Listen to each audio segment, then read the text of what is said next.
今期315曝光嘅無良商家究竟有幾咁喪盡天良呢？受害嘅消費者無論男女老少，從8歲至80歲，全部冇走雞，梗係冇走雞啦，因為連雞腳都瀨嘢。廣東人成日食，各大超市均有代售嘅鳳爪，俾發現可能會食死人。通過電視我哋可以睇到，川渝地區有多家食品企業烏煙瘴氣，令人作嘔，雞腳倒到一地都係任人踩，然後仲執翻上去繼續加工，為咗個賣相好睇啲。無良商家居然違規使用咗工業雙氧水嚟漂白，就差用埋水晶膠啫。當時叫你整嘅水晶膠加雙氧水，咁梗係水晶膠加雙氧水啦。喺食物裏面添加工業級別嘅雙氧水係會食死人㗎。呢種咁嘅鳳爪食咗落肚會嚴重灼傷口腔、食道同埋腸胃，損害肝腎功能，大量攝入直頭會危害生命添啊！咁涉案嘅無良商家究竟有幾多間呢？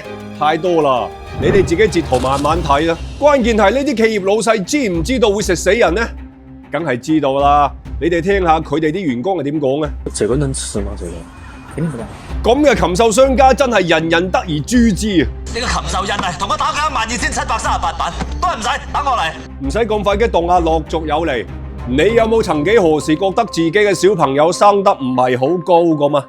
想讓家裡寶貝的身高輕鬆增長3到8到8厘米不是夢。給骨骼裝上生長加速器，無效，我們敢全額退款。嗱，記住，凡係同你講冇效可以全額退款嘅產品呢，一般都係冇乜效噶啦。呢啲機構利用家長對小朋友嘅身高焦慮，虛假宣傳所謂嘅量子修復增高，用普通嘅理療儀冒充高科技設備，冇任何嘅醫學根據，關鍵仲收得鬼咁貴添啊！你睇下佢哋咁樣嚟幫啲小朋友增高，係唔係靠掹啊？咁點解咁離譜嘅玄學都仲係有咁多人相信呢？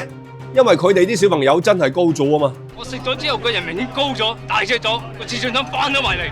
有人會問啦，喂，咁咪即係有效？唉，唔好咁傻啦，你領咗人哋嘢咋？會身體長上來，就算是不來我們這兒，它也是會長的。就是我們不會跟家長都說嘛。嗱，鬼拍後尾枕啊嗱！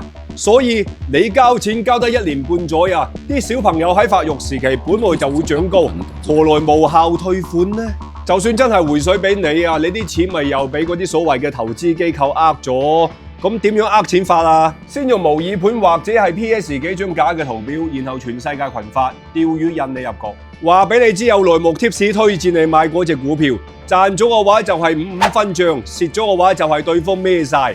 表面上你係有賺冇蝕，但實際上係對方無本生利。簡單嚟講就係對方攞住你嘅錢去炒股，無論買邊隻，一個星期開5日市，肯定有升有跌㗎。升嘅時候咪同你55分賬咯，跌嘅時候你要佢賠錢啊，早就微信拉黑去咗揾下一個老襯啦。喺今次嘅315晚會度，你仲見到啲乜嘢令你忍無可忍嘅無良商家呢？歡迎討論。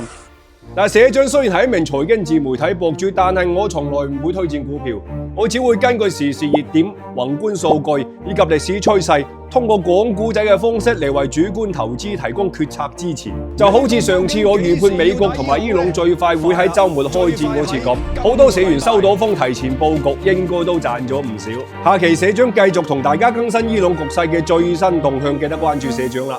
今期先講到呢度，下期見啦！